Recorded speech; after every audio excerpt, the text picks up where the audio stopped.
Salam uşaqlar. Funksiyanın ilk mövzusu olan y bərabər kx plus b, yəni xətti funksiya, düz və tərs mütənasiblik funksiyalarının testlərinə baxaq. Başlayaq suallara birinci sualdan. Birinci sualda nə deyir? Deyir y bərabərdir 3də 1 x minus 20 verilibdir. Bizə deyir ki, bu funksiyanın sıfırlarını tapın.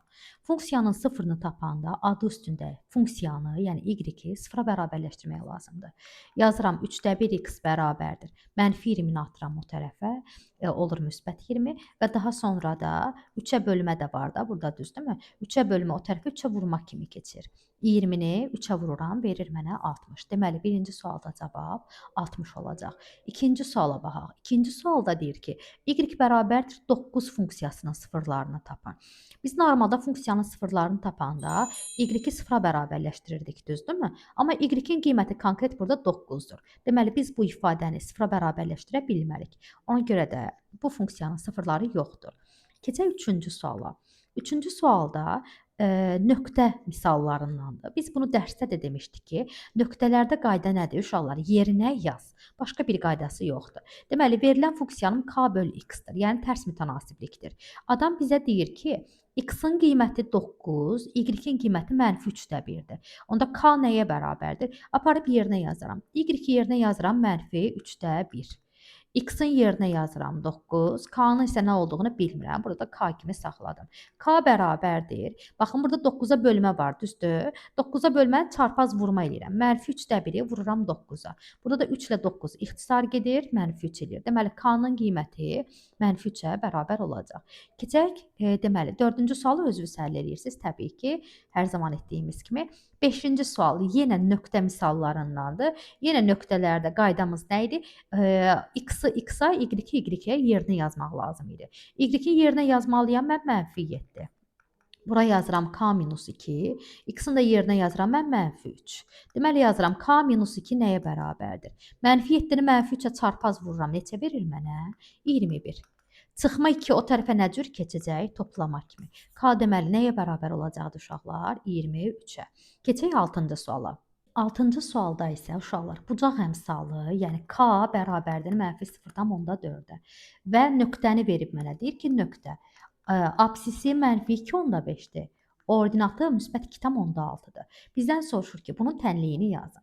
Biz bilirik ki, düz xəttin tənliyi kx üstə gəlsin b şəklində olmalıdır. K-nın yerinə 0,4, x-in yerinə 2,5, y-ə də 2,6 yazırıq. Biz buradan məhsul olan b-ni tapacağıq. İndi yazaq. Y yerinə yazırdım 2,6. K-nın yerinə mənfi 0,4, x-in də yerinə mənfi 2,5. Plus b yazırdım. İndi baxaq. 0,4-ü 2,5-ə vuranda eləyir 1. Özdə mənfini mənfiyə vurdum, müsbət 1 elədilər, düzdürmü? Bərabərdir 2,6 plus b-yə. B-ni tapmaq istəyirəmsə, bu müsbət 1-i atıram o tərəfə. 2,6-dan 1-in çıxdım, qaldı geriyə 1,6. İndi gedək tənliyi yazaq. Tənlikdə bilirik ki, k və b qiymətləri yerinə yazılmalıdır. K-nın qiymətini mənə 0,4 vermişdi. Yanında x-ini yazıram. Baxın, k, x-i yazdım. Bir də nə yazmalıyam? Üstə gəlsin b-si. Bu da hansı variantdadır? Baxın, uşaqlar C variantındadır. Keçək 7-ci suala. 7-ci sualda bizdən soruşur ki, aşağıdakılardan hansı xətti funksiyadır? Əgər o xətti funksiyadırsa, k, x üstə gəl b şəklində olmalıdır. B məxrəcdə, b deyirəm daha doğrusu çıxışdım. X məxrəcdə ola bilməz, x-in qüvvəti və yaxud kökaltısı ola bilməz. Onda baxaq, x-i burada məxrəcə salıblar, olmaz. X-i məxrəcə salıblar, olmaz. Məxrəcdədir, olmaz. X-i həm məxrəcə salıblar, bu bir problem. Üstə gəl x-a kvadrat qoyublar, bu da olmaz. Deməli, cavab, baxın, burada x surətdədir.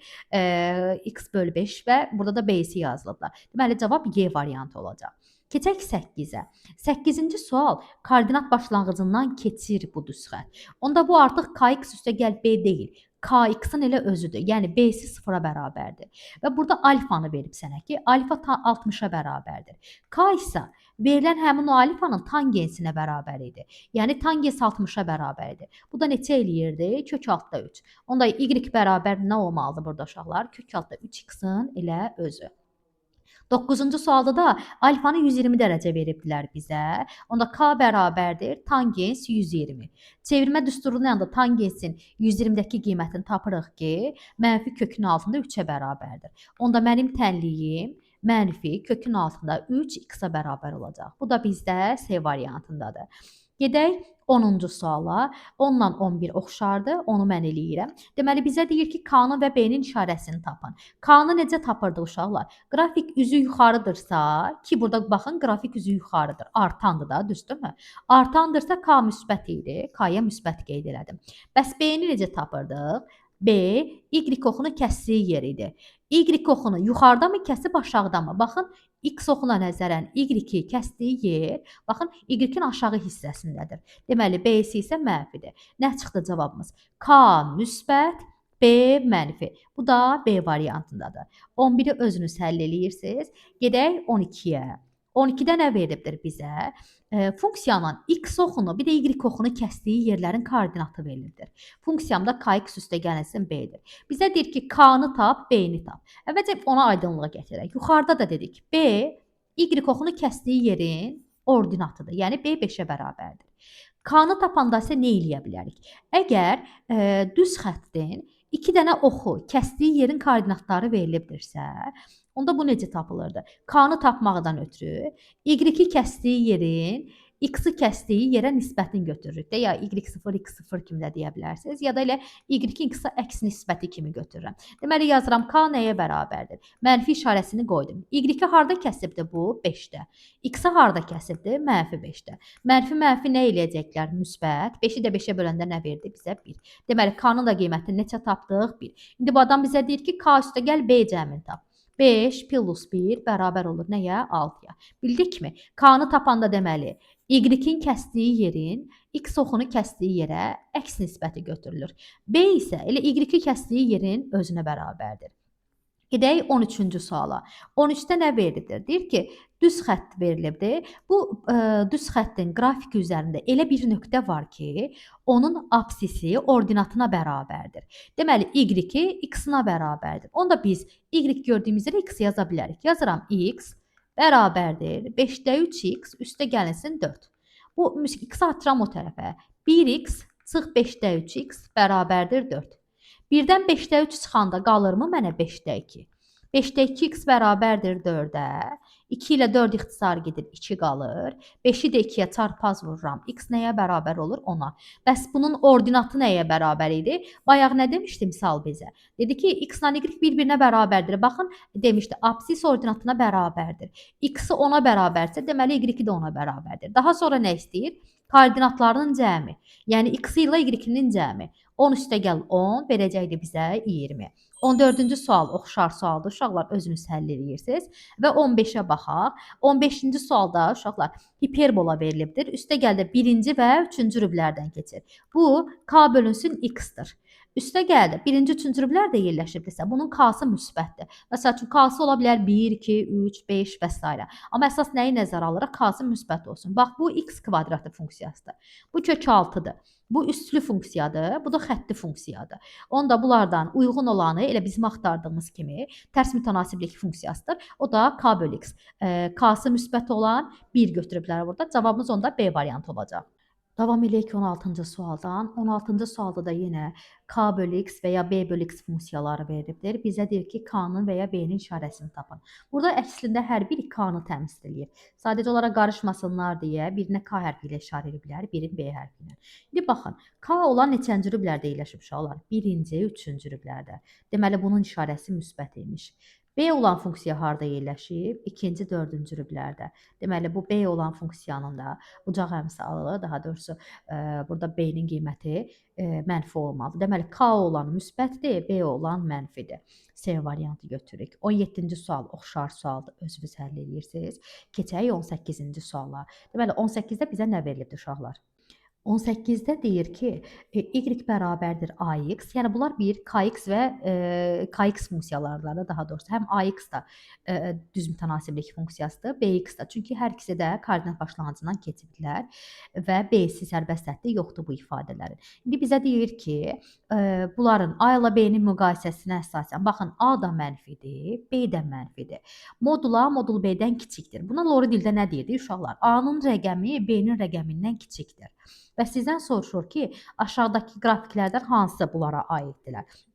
Deməli, A-sı da mənfi, B-si də mənfidirsə, deyir axı bizə. Hər ikisi mənfi olduğuna görə ümumiyyətlə qrafik 2-ci və 4-cü rüblərdən keçməlidir. 2-ci, 4-cü rüblərdən keçməlidir. Məsəl üçün, baxın, burada hansı variantların biz arasında qala bilərik? Ya qala bilərik C-ni, ya da Y-ni.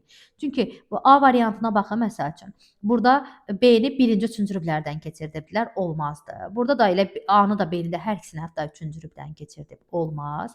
Bir də D-ni də keçirdiblər. İndi qaldıq biz C ilə Y arasında. Həqiqətən hər ikisində də 2-ci və 4-cü rüblərdən keçiblər. Başqa nə material verilib bizə? Deyir ki, A-nın modulu B-nin modulundan kiçikdir. Yəni rəqəm baxımından A, rəqəm baxımından B-dən kiçikdir. Biz isə nə demişik uşaqlar? Modulu böyük olan Y-ə yaxın yerləşir. Burada məsəl üçün modulu böyük olan kimdir? B. B funksiyası Y-ə daha yaxın yerləşir. Bu birisinə baxın. Burada A funksiyası Y-dən uzaqdır. Yəni modulu böyük olduqca uşaqlar, o daha dik duracaq. Yəni yastı durmayacaq da. Məsəl üçün burada B dik durmalı idi, A aşağıda durmalı. Yəni düzgün cavab burada uşaqlar E variantı olacaq. Keçək 19-cu suala. 19-cu sual sabit funksiyadır. Sabit deyir ki, f(x) sabit funksiyadır. f1, f3, f9 -27-yə bərabərdir. Əgər funksiya sabitdirsə, onun absisinə, yəni daha doğrusu arqumentinin x-inin yerinə nə verirsinizsə verin, y həmişə eyni bir ədədi verəcək. Məsəl üçün x-in yerinə 1 də versəm, eyni bir, məsələn, m-lə işarə edirəm, bilmirəm nə olduğunu. Eyni bir ədəd alacaq. 3 də versəm m alacaq, 9 da versəm m alacaq. M nəyi verir bizə? M-in kubunu. Burada hətta 3 dəfə m düşdü. Keçək nəyə? Qiymətini nəyə bərabərləşdirib bu mənim üçün? -27-yə. Kubu -27 olan ədəd hansıdır? -3. İndi adam sənə deyir ki, bəs F64-ü tap. 64 sizi çaşdırmaqdan ötürü verilib. Niyə? 64 bilirsiniz də biraz çətin ədəddir nə baxımdan? Həm kvadratlikdir, həm kubik ədəddir. Yəni misallarda qoyduqda uşaqlar çaşırlar. F64-ü tap deyirsən. Sən də deyirsən ki, istəyirsən orada 64 yox, 64 milyon dursun. Bu sabit funksiya idi deyə həmişə eyni bir qiyməti almalı idi. Mən buna m demişdim. M-in də qiyməti -3 çıxmışdı. Deməli F64-ün də qiyməti ilə yenə nəyə bərabər olacaqdı burada? -3-ə. Başa düşdük bunu uşaqlar. Gedək indi davam eləyək 20-ci sualdan. Baxın, 20-ci sual təzə sualı topluda, yəni köhnə toplularda olmayan sualdır. İndi 20-yə həll eləyək. 20-ci sualda deyir ki, f(x) funksiyası a çıx 3 x-in kvadratıdır. Üstəgəl b çıx 4 x var. Bir də 2a var, plus 3b var burada. Bu funksiyaları verilibdir. Burada nəyə diqqət edirsiniz? Bu funksiya deyir ki, sabit funksiyadır. Biz o funksiyaya sabit funksiya deyirik ki, orada x olmur. X-i də öldürməkdən ötürü uşaqlar onun əmsallarını sıfıra bərabərləşdirmək olar. Çünki x olsa, y x-dan asılı olaraq müxtəlif qiymətlər alacaq. Amma sabit funksiya nə deməkdir? Y sabit olaraq eyni bir ədədi versin. Onda y x-dan asılı olmamalıdır. Buna görə də x ölməlidir. Onda mən x-in əmsallarını sıfıra bərabərləşdirməliyəm. X-in əmsalı, məsəl üçün x kvadratında, x-in əmsalı a-3-dür. Mən ona dedim ki, sıfırsan, A da verdi mənə 3-ü. Sonra keçək burada x-in özü var. Onun da əmsalı b-4-dür. Buna da deyirəm sıfırsan. B də deməli bərabər olurlar nəyə? 4-ə. Onda f(x) funksiyası nəyə bərabər qaldığına baxaq. Bura öldü, düzdürmü? Burada sıfıra bərabər idi, öldü. Qaldı geriyə 2a. A-nın hansı ki qiyməti 3-dür. Üstə gəl 3b. B-nin də qiyməti hansı ki 4 idi. Bura eləyirdi 6, burada eləyirdi 12. Toplayanda nə verdi mənə? 18. Deməli f(x) funksiyası nəyə bərabərdir? 18-ə. İndi adam sənə deyir ki, a üstə gəl b-də f-in qiymətini tap. Lap a ilə b-ni toplayaq ki, çox da lazım olmayacaq, əslində işarə yaramayacaqlar. 7 eləyir. Deyir ki, f7-dəki qiymətini tap. Sən də deyirsən ki, f7 yox, 77 də olsa belə, sən mənə əvvəlcədən demişdin ki, bu sabit funksiyadır. Onda bu funksiyanın qiyməti x-dan asılı olmayaraq həmişə nəyə bərabər olmalı idi? 18-ə. Deməli, burada da cavab B variantı olacaq. Keçək 21-ci suala. 21-dən ötürü buranı təmizləyək uşaqlar.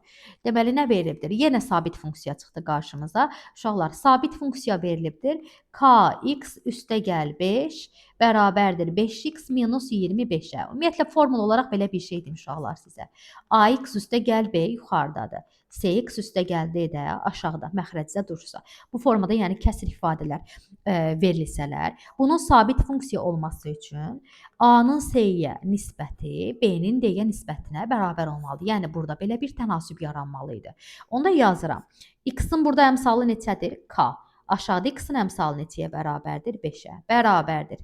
Sərbəst həddin burada neçədir? 5. Buradakı sərbəst həddim özdə burada çalışın işarə qarşılıq götürəcək uşaqlar. -25. İndi çarpaz vururam. -25k bərabərdir müsbət 25-ə. 25-i 25-ə böləndə k neçəyə bərabər çıxırdı? -1-ə. K-nın qiymətini -1 tapdıq, düzdürmü? İndi bizə nə istəyir? Deyir ki, k ilə f2-ni toplanmasını istəyir. Gəlin də fx funksiyasını yazaq. Fx nəyə bərabər olduğunu yazaq. K-nın qiyməti neçə çıxmışdı? -1. -1x üstə gəl 5. Burada da yazıram 5x çıxılsın 25. Əslində baxın uşaqlar, yuxarıdan səliqəliyə salsaq. Burada eləyir 5 çıx x. Aşağıda da ortaq vuruq kimi 5-i alsam kənara x minus 5. Görürsüz? Bu ifadələr əks ifadələrdir. İxtisar gedəndə bax yuxarıda -1 qalır çünki bunlar əks ədədlər idilər. Deməli fx nəyə bərabər olur uşaqlar? -5-də 1-ə. Tapdıq fx-in qiyməti -5-də 1. Niyə fx-in qiymətini tapıram? Mənə deyir ki f2-ni tap. Sən də deyirsən ki fx sabit funksiyadır. Qiyməti neçədir? -5-də 1. Yəni lap onlu kəsir kimi desəm -0,2-yə bərabərdir. K-nı da bayaq neçə tapmışdım? -1. İşte bunları toplayırıq, gedir uşaqlar. -1 buradan, -0,2 buradan. Cavab bərabər olacaq -1,2-yə. Keçək 22-ci suala. 22-ci sual əslində funksiyaların qarşılıqlı vəziyyəti. O mövzuda olmalı olan sualdır. Gətirib bura salıblar. Yazaq. 3x çıx 7 y bərabərdir 5x çıxılsın 13. Nə istəyir bizdən? Deyir ki, bu düz xəttlər kəsişir, düzdürmü? Onların kəsişmə nöqtəsinin koordinatlarının, yəni x-i ilə y-nin hasilinin tapılmasını istəyir bizdən. Əgər funksiyaları y ilə başlayırsa, kəsişəndə onların y-lərini bir-birlərinə bərabərləşdirirdim. İndi x-ları yığıram sağa. Müsbət 3x atdım bu tərəfə, -7 yerində qaldı, -13 də göndərdim bu tərəfə. 5x-dan 3x çıxdım, elədi 2x. 13-dən 7 çıxdım, elədi 6. X neçəyə bərabər imiş? 3-ə. Bəs kəsişmənin ordinatı nəyə bərabərdir? X-in 3 qiymətini funksiyalardan hansısa birində yerinə yazıram. 3x məsəl üçün 3 vur 3 çıx 7 bərabər olur 2-yə. Deməli, y-i də nəyə bərabər oldular? 2-yə. İndi funksiya bizə deyir ki, x, y hasilini tap. X-in qiymətini 3 tapmışdım, y-də 2. 3-ü 2-yə vururam, bərabər olacaq neçəyə? 6-ya. Gedək 23-cü suala. 23-cü sualda nə verib? Deyir ki, 2 şagirdin oxuduğu səhifələrin sayı və bunun zamandan asılılıq qrafiki göstərilibdir. Və onlar bir yerdə kitab oxuyurlar. Neçə dəqiqə sonra 2 şagirdin oxuduğu səhifələrin ümumi sayı, yəni cəmi sayı 210-a bərabər olar.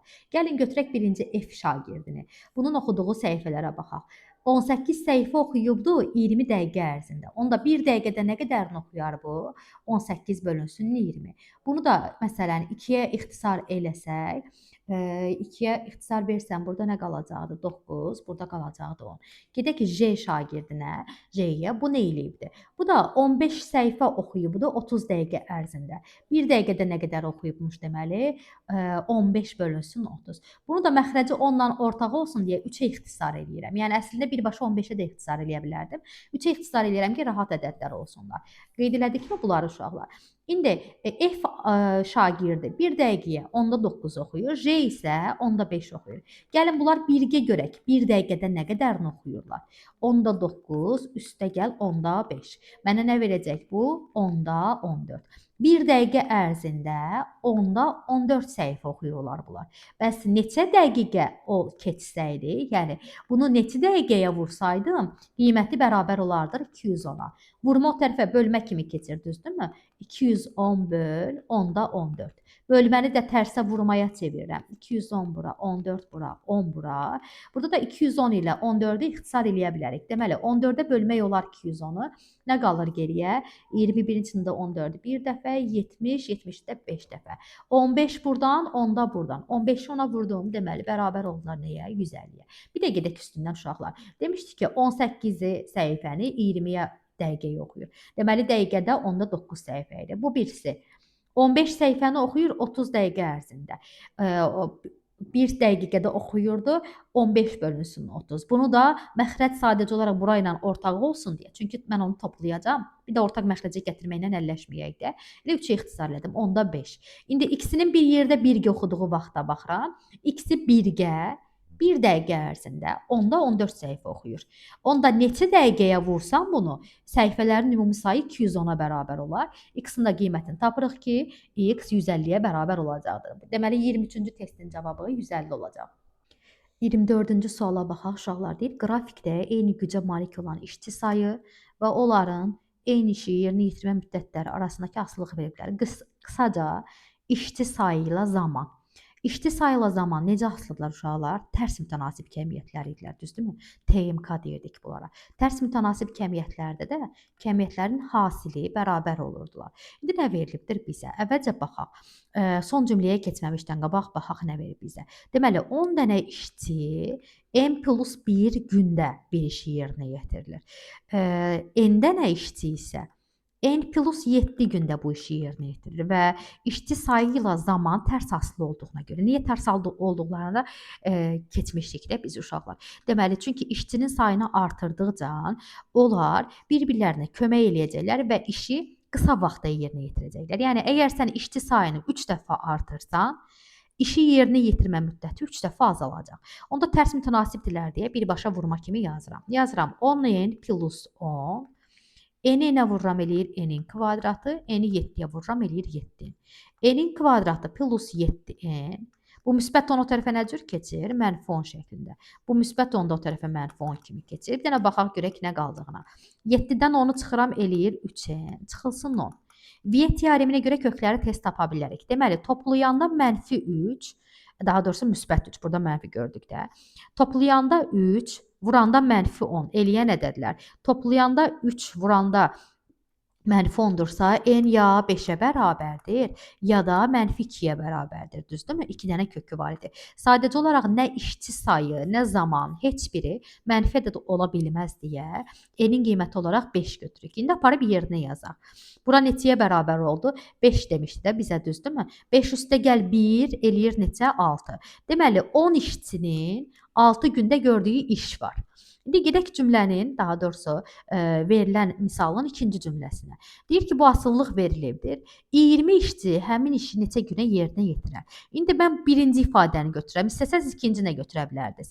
10 işçinin 6 günə gördüyü işi 20 işçi neçə günə görər? 10 ilə 20-ni ixtisar eləyərəm, 2 qalır. 2x bərabər olur 6-ya, x də bərabər olur nəyə? 3-ə. Deməli, 10 işçinin 6 günə gördüyü işi 20 işçi 3 günə gördü. Belə də fikirləşə bilərsiniz. İşçi sayı 10 idi, 2 dəfə artıb olub 20. Onda zamanım 6 gün idi, bu da 2 dəfə azalacaq, olacaq nə? 3 gün. Deməli, cavab 3-ə bərabər olacaqdır. Keçək 25-ci suala. 25-ci sualda nə verilibdir? Deyir ki, y bərabərdir 2ax plus 3a kvadrat çıxı 14a. Bu ifadə, bu funksiyanın qrafiki ordinat toxunu mənfi hissədə kəsir. Burada k uşaqlar bərabərdir 2a-ya. Bu sərbəst hədd kimi gördüyümüz ifadə isə bunun b-sidir. Bu deyir ki, ordinat toxunu kəsir və mənfi hissədə kəsir. Biz demişdik ki, ordinat toxunu kəsdiyi yerə b deyirik, düzdürmü? Deyir ki, 3a kvadrat çıxı 14a. Yəni bu funksiyanın b-si sərbəst həddir. Ordinat toxunu kəsdiyi yer mənfiymiş. Deməli, bu bərabərsizliyi həll etmək lazımdır. Ortaq vuruq kimi a-nı alsam kənara. Qalır geriyə 3a - 14 kiçikdir 0. Onda buranın bir kökünü tapıram 0. Buranın kökünü axtarıram. 3a bərabərdir 14-ə. A da bərabərdir 14 bölü 3-ə. Yəni 4/3-də 2-yə. Bu bir köküdür, bu da bir kökü. İndi ədəd oxu çəkirəm. Buranın qiyməti 0-dır. Buranın da qiyməti 4/3-də 2-dir. Bura yazıram müsbət, bura mənfi, burada müsbət. Bunda necə elədik uşaqlar? 4/3-də 2-dən böyük bir qiymət verdim. Məsəl üçün 5 verdim. 5 versəm burada müsbət eləyir. Burada müsbət eləyirdilər, düzdürmü? Müsbəti müsbətə vuranda da müsbət elədi və gerisi ziqzaq qaydası ilə. Bura müsbətdir, bura mənfidir, burada müsbətə bərabərdir. İndi bizdən bu nə istəmişdi? 0-dan kiçik olduğu yerlər. 0-dan kiçik olduğu yerlər 0 ilə 4/3-dəki arasındakı ədədlərdir. Burada da yerləşən tam ədədlərə baxaq. 1, 2, 3, 4. O da bizdən bunların sayını soruşmuşdu. Neçə demişdi? Deməli, cavab 4 olacaq. Gedək 26-cı suala. Deyir ki, m-in hansı qiymətində y bərabərdir? mx plus 9 ilə 4x plus m. Bu funksiya sabit olar. Əgər sabit idisə, yuxarıda da qayda vermişdik ki, tənasüb yaranır. M-in 4-ə nisbəti 9-un M-ə nisbətidir. Çarpaz vururam. M-in kvadratı 36 eləyir.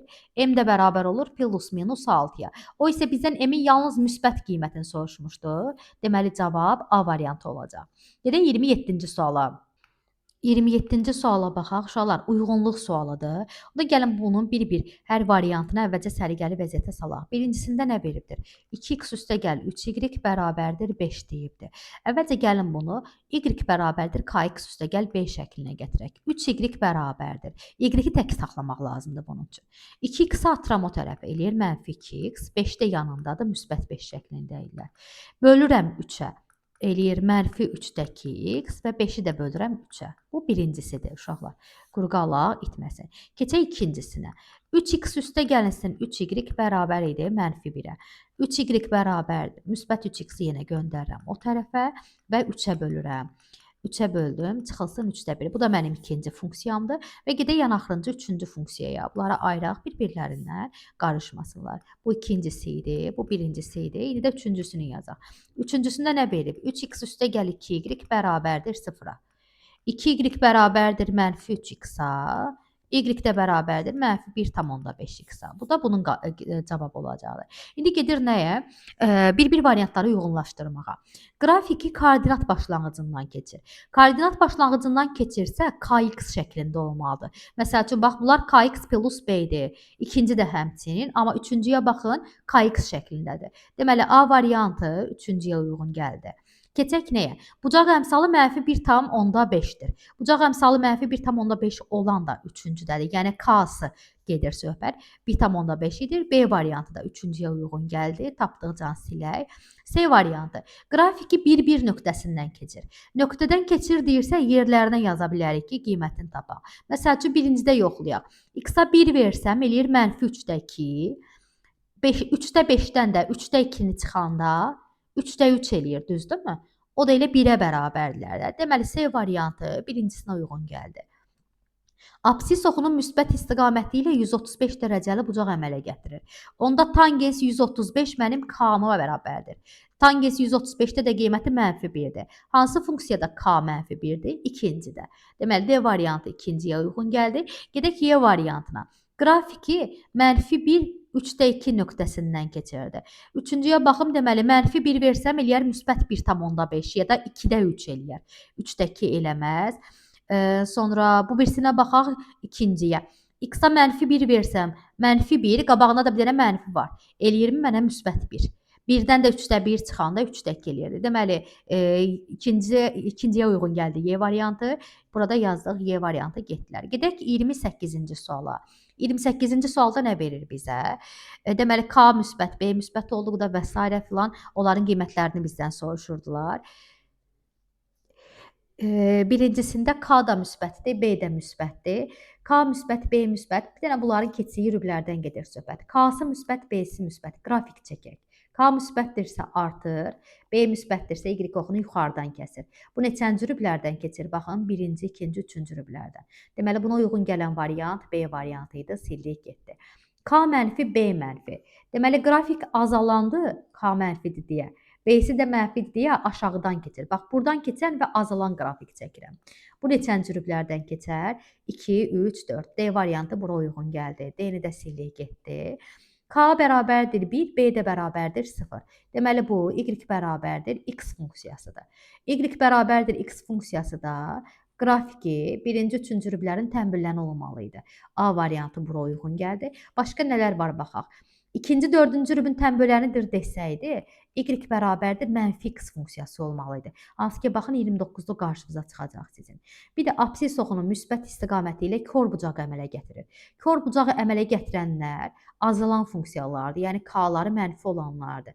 Burada da K-sı mənfi olan ancaq ikincidə verilmişdir. Deməli, Y variantı da bura uyğun gəldi. C variantı isə boşa çıxdı uşaqlar.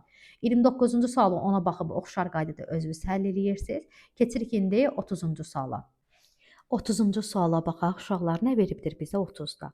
Hovuzu doldurmaqdan ötürü istifadə edilən A kranından B ekranından isə boşaltmaqdan ötürü istifadə olunur və qrafikdə də bu su ilə zamanın arasındakı asılılıq göstərilmişdir.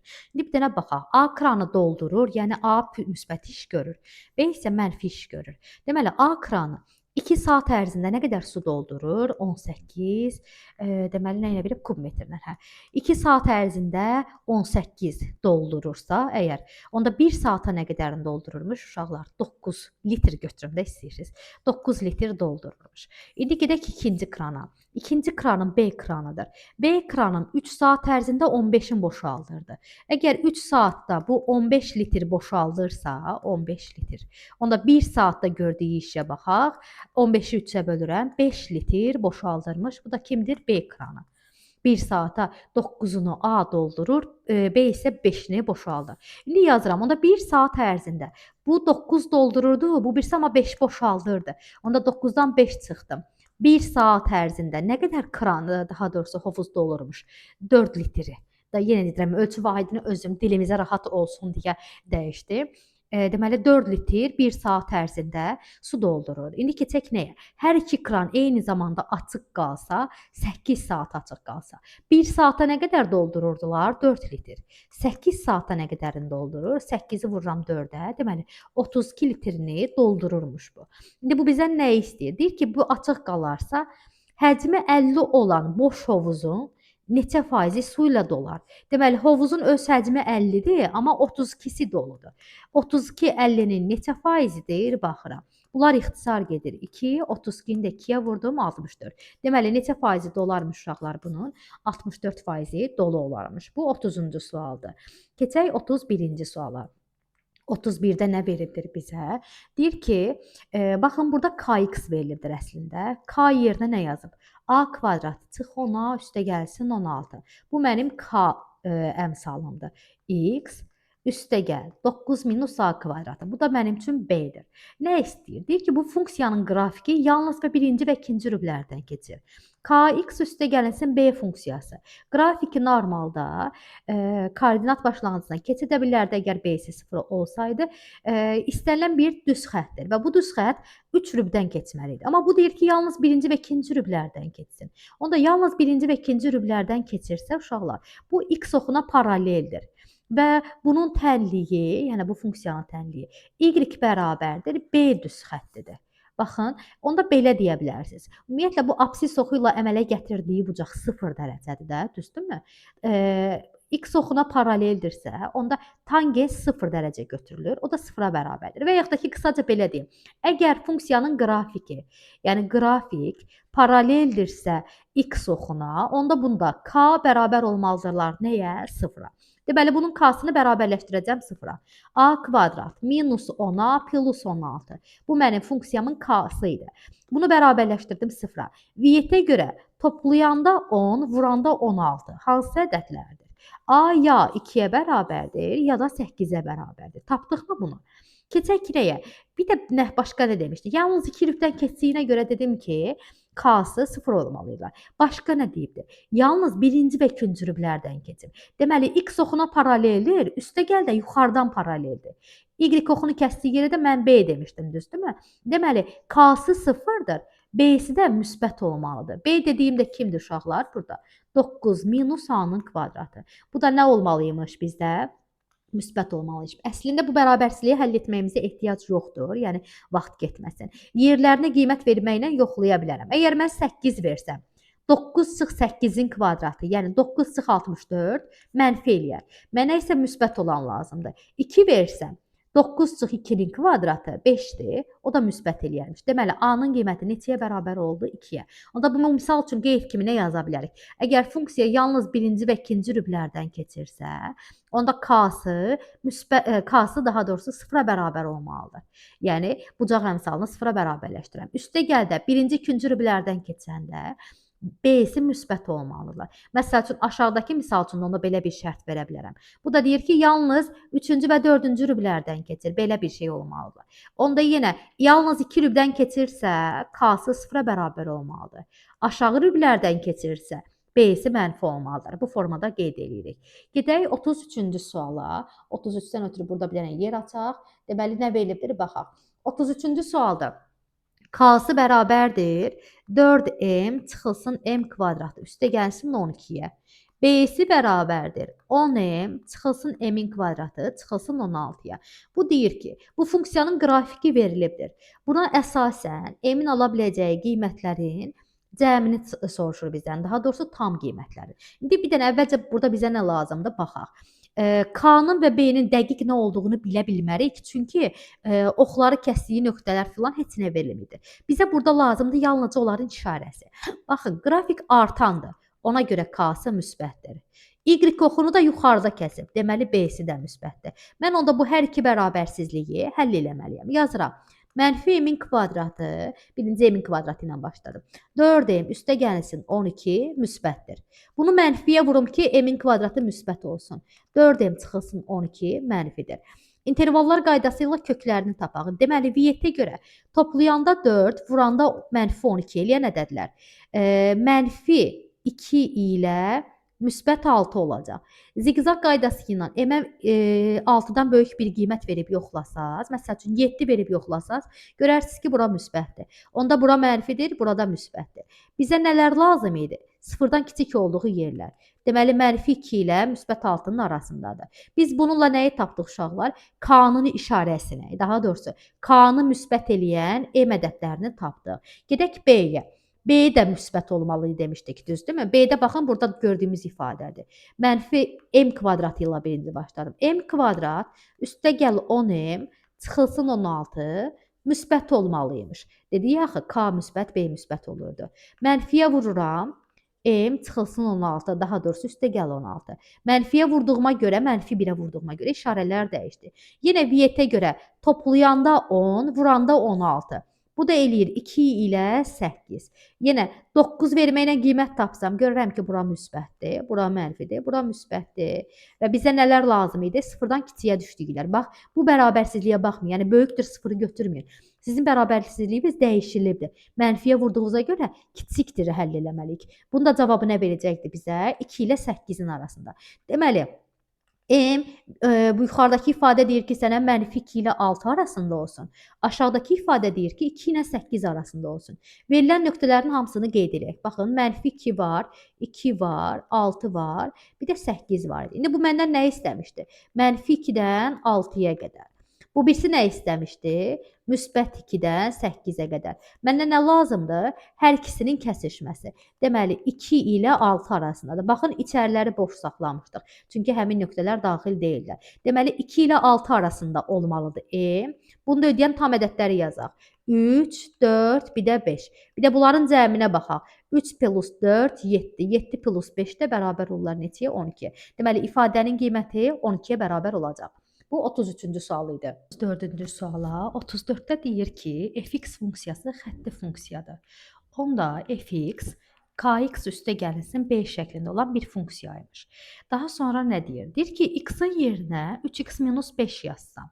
Yəni f 3x minus 5-i. Mən onda aparıb x gördüyüm yerə kx üstə gəl b-də yerinə yazaram ki 3x sıx 5. Baxın, x-in yerinə bu nə yazıbdır? 3x minus 5. Mən də onda həmin şeyi yazdım. Üstə gəlsin b funksiyası. Üstə gəl. Yenə həmin fx funksiyasında x-in yerinə bu dəfə də 2x üstə gəl 3 yazıb. Onda fx-da k vurulsun. X yerinə mən nə yazacağım bu dəfə də? 2x üstə gəlsin 3 plus b. Bunu 15x plus 12-yə bərabərləşdirəcəkdik. İndi səliqəli vurub açaq görək nə qaldığına baxaq. Ya alınır məndə 3kx, k-nı bu ifadəyə vururam da. Çıx 5k, üstə gəl b, üstə gəl 2kx, üstə gəl k-nı 3-ə vurdum. 3k, üstə gəl b. Bu nəyə bərabər olmalıymış uşaqlar? 15x plus 12-yə. İndi səliqəyə salaq. 3kx ilə 2kx-ı topladım, verdi mənə 5kx. Keçək k-lara. K-larda 3K-dan 5K çıxanda verdi mənə 2K. B-nin də üstünə B gəldikdə verirdi mənə 2B. Bunu nəyə bərabərləşdiribdi adam? 15x plus 12-yə. İndi x-ların əmsallarına baxaq. Burada 5KX idi, orada 15x idi. Deməli, 5K nəyə bərabər imiş? 15-ə. K nəyə bərabər imiş? 3-ə. K-nı 3 tapdıq. Keçək sərbəst həddə. Sərbəst həddi mənfi 2K üstə gəl 2B'dir. Bu tərəfdə sərbəst həddim isə 12-dir. İndi K-nın qiymətini neçə vermişdi bu adam bizə? 3. Bu da eləyir deməli -6 üstəgəl 2b bərabərdir 12-yə. 2b 12-nin üstünə 6 gəlirəm 18. B də bərabərdir nəyə? 9-a. İndi gəlin biz bu funksiyanı yazaq. Fx nəyə bərabər idi? K-sını neçə tapdım? 3. K-nın yanında x yazılırdı. Üstəgəl B-sini neçə tapmışdım? 9. İndi bizdən anaxırda nə istəyir? Deyir fx-da bu dəfə də x-in yerinə deyir 5 yaz. Yazıram 5. 3 vur 5 plus 9. 15 plus 9 24. Keçək ən sonuncu sualımıza, 35-ci suala. Yəni buraları təmizləyək. Uşaqlar, 35-ci sualda əslində xətti funksiyadan daha çox məncə yeri bunun düz xəttin tənliyi mövzusu idi. İndi hər halda bura salıdırlarsa, ev yox, həllinə baxaq. Nə verilibdir bizə? Deyir ki, L1 və L2 düz xəttləri bir-birlərinə perpendikulyardır. Biz yadda salaq. Əgər iki düz xətt bir-birinə perpendikulyar idisə, onun bucaq əmsallarının hasili -1-ə bərabər olmalı idi. Baxın, L2 düz xəttində uşaqlar nə K-sı tapa bilərəm, nə də ki B-sini. Yəni hələ ki birbaşa tapa bilmirəm. Amma L1 düz xəttinin uşaqlar 2 dənə nöqtəsinin koordinatı verilibdir. Deməli deyir ki, bu nöqtə həm, yəni daha doğrusu L1 düz xətti, həm -2 0 nöqtəsindən keçir, həm də 4 4 nöqtəsindən keçir. Onda gedək biz bunun K-sının tapılmasına. K necə tapılırdı uşaqlar? Formul necə idi? Yuxarıda y-lər fərqi, aşağıda isə x-lar fərqi verilməli idi. Y-lərimizdən nə var? 4 çıxılsın 0. X-larımızdan nə var? X-lardan çıxaq 4 çıxılsın -2. Bu da eləyir üstə gəlmə 6-da 4. Bu da bərabərdir neçəyə? 2-yə. Deməli, L1 düz xəttində K neçəyə bərabər imiş? 3-də 2-yə. Onda gedək ki, L2 düz xəttindəki K-nı tapaq. L2 düz xəttindəki K-nı tapmaq istəyirəmsə, nəyi istifadə edəcəm? Bax, burada K1-i K2-yə vuranda nə eləməli idi? -1. Onda -1 bölünsün K1 verməyə lazımdırlar, düzdürmü? Bunun buradakı K-nın tapılmasını istəyirəm də, düzdürmü? Yazıram, bunun 3-də 2-si vurulsun L2-dəki K bərabər olmalı idi -1-ə. O da K2 nəyə bərabərdir? -1 böl 3-də 2. Bölmə də tərsə fırlanır, nə eləyir? Vurma. 1 vurulsun 2-də 3, o da 1,5 elədir. Deməli, L2 funksiyasında, düz xəttində K-sının qiyməti neçəyə bərabər imiş? -1,5-ə.